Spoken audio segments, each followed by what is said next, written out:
Uh, Let me take this opportunity to welcome you to my today's teachings, and I hope you'll get something to help you in your life from my teachings.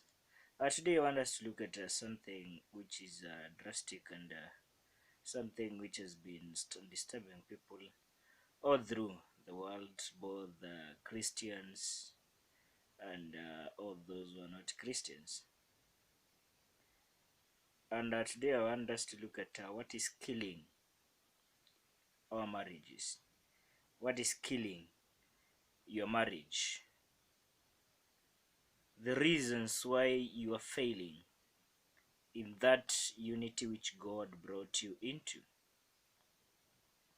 Remember, when we go to Genesis, the Bible is very clear that God created man and a woman. The woman from man, from his ribs. And that is why when he woke up, he looked at the woman and said, "This is a woman, the bone of my bones, the flesh of my flesh, and she shall be called a woman." That was the institution which God created in the first go. I've heard many things people say, that marriage is just somewhere you get and you have to be patient. You have to be patient, you have to persevere. But was this God's first initiative of marriage, sincerely? Was it that God brought in man and woman into a union to persevere? I beg to disagree on that. Although there are some situations which bring into that situation so that it comes out that you have to persevere. But generally, when God created man and woman, the first thing was to enjoy, to have peace, to have an institution which brought in a lot of energy for both of them to live together. The things I'm talking about today, it's more of spiritual. Remember, there is a difference between counseling and spirituality.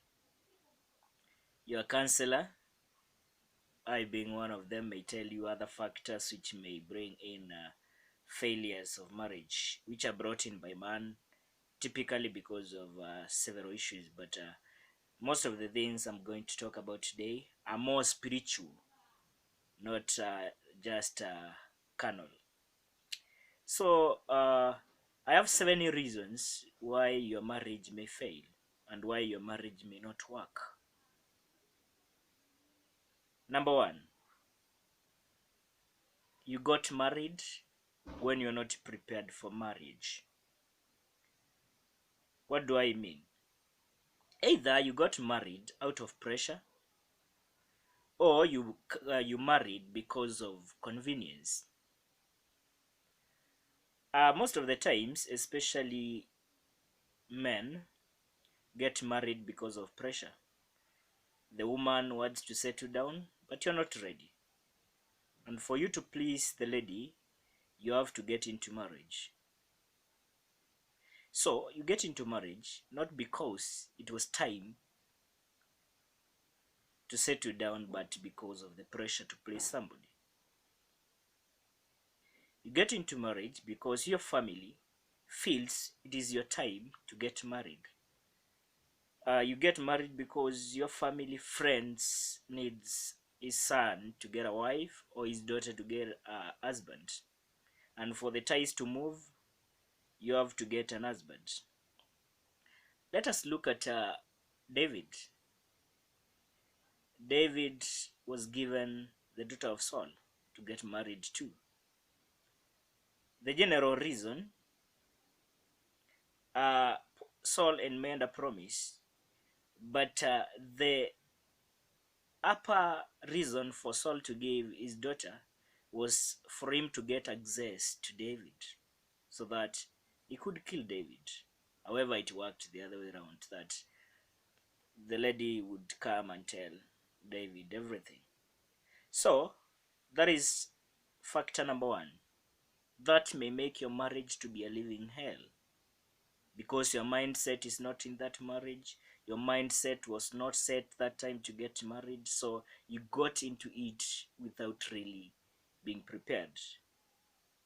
Number two, getting married because of inconveniences. For example, you're in a relationship, and at a go or at any time the lady becomes pregnant. There are two instances here. The man may not have been ready to marry this lady, although they were in a relationship. The lady may not have thought about marriage, although they were in a relationship. But because now the lady is pregnant, there is nothing else. You have to get into marriage and try to work out things. On my side, I always say this: don't get into marriage because of inconvenience. It may not be the time, he may not be the one, she may not be the one, but because of inconvenience, this is killing a lot of marriages and a lot of weddings. A very good wedding, a big wedding, a very smart wedding gown, but after a few months, things don't work. Number three, marriage between a spiritual person and a person who is not.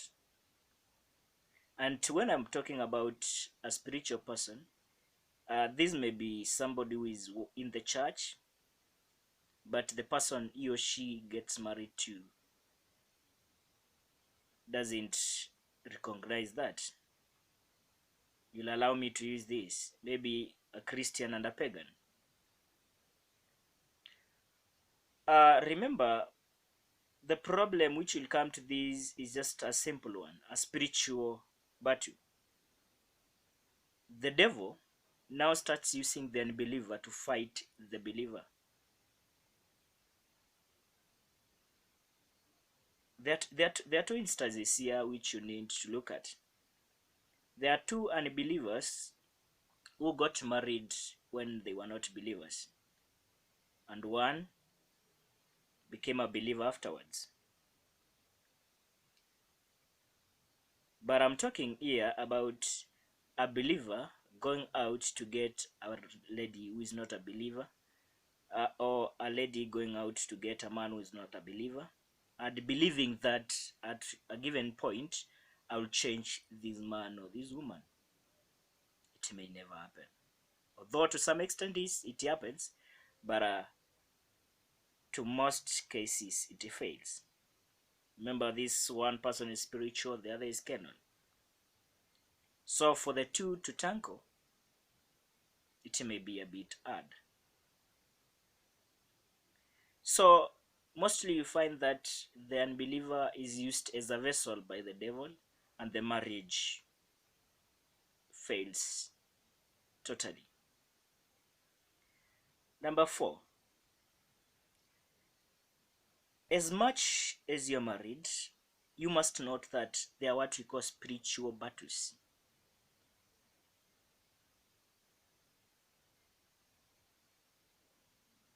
Not everybody who needs you to prosper. The Bible says that your enemy are the people of your family.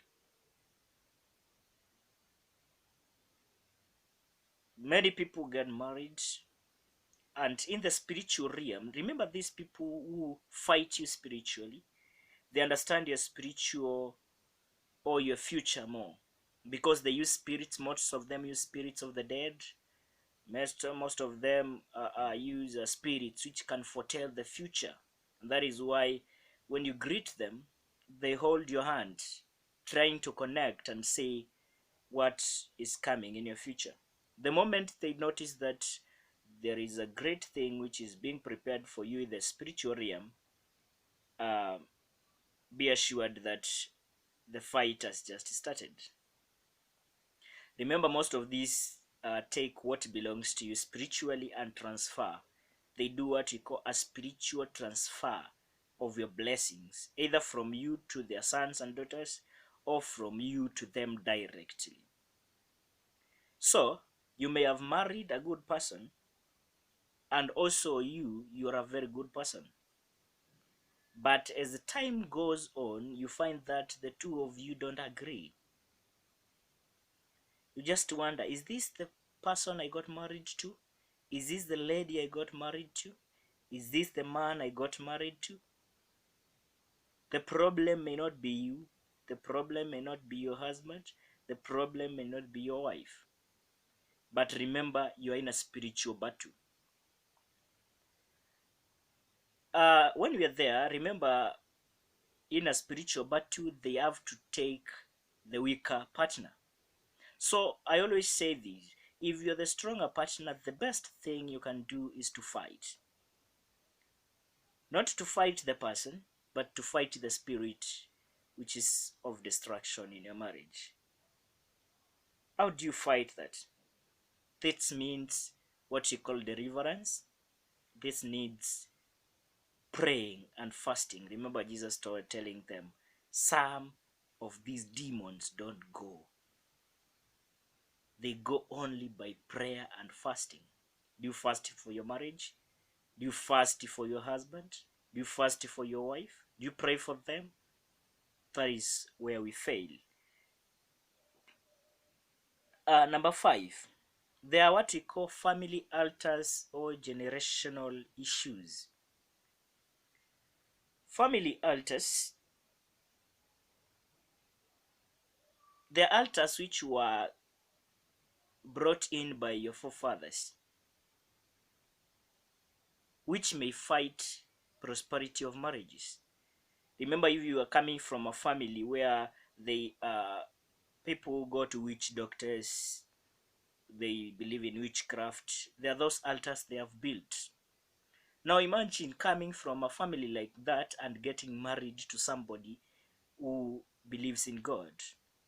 So these are two altars. There is a godly altar and a witchcraft altar.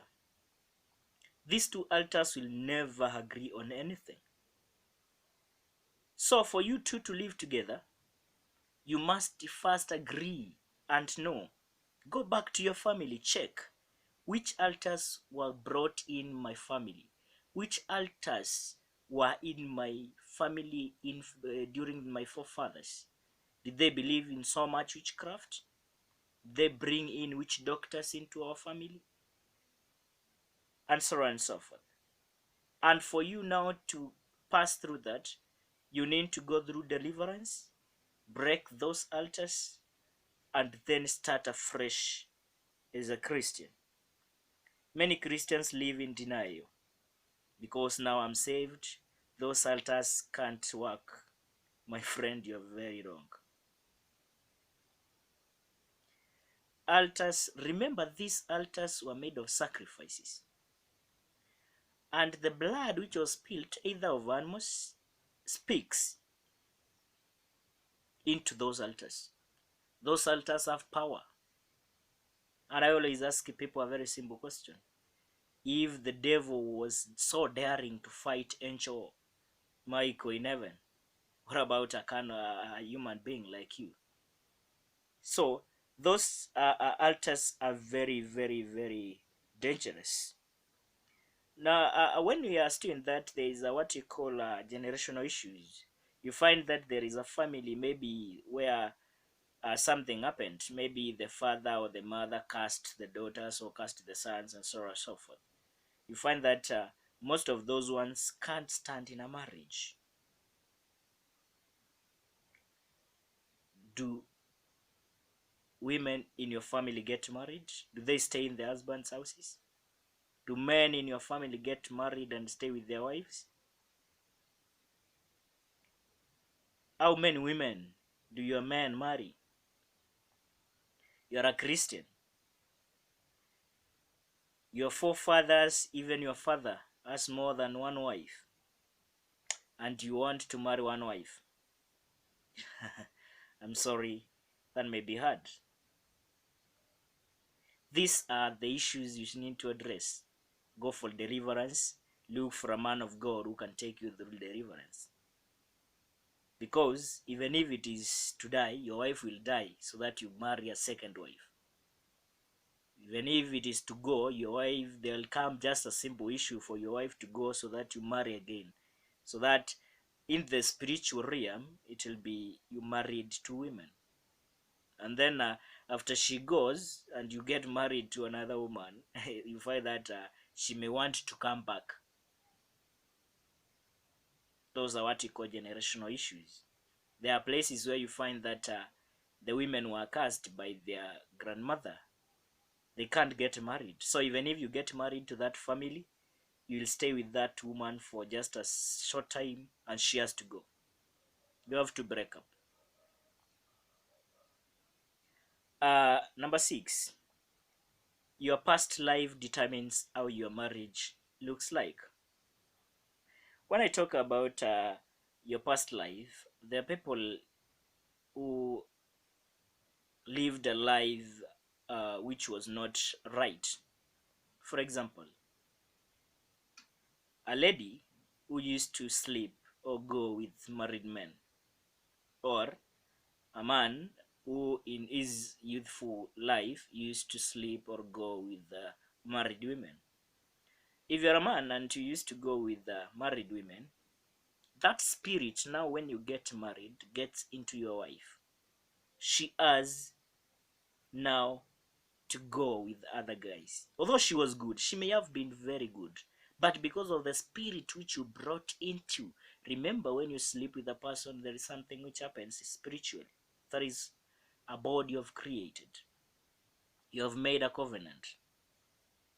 And that is why in the past it was said that in the older days, during the times of Abraham, Moses, etc., you find that if you slept with a woman and you broke her virginity, she was to become your wife.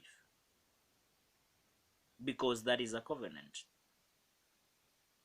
So you may find that spirit now gets into your woman or in your wife. If you are a lady and you're going with married men, the time you'll get married, however good that man you have got married to is, he has to start that. Now, young girls will be admiring your husband the way you admired people's husbands. That's spiritual.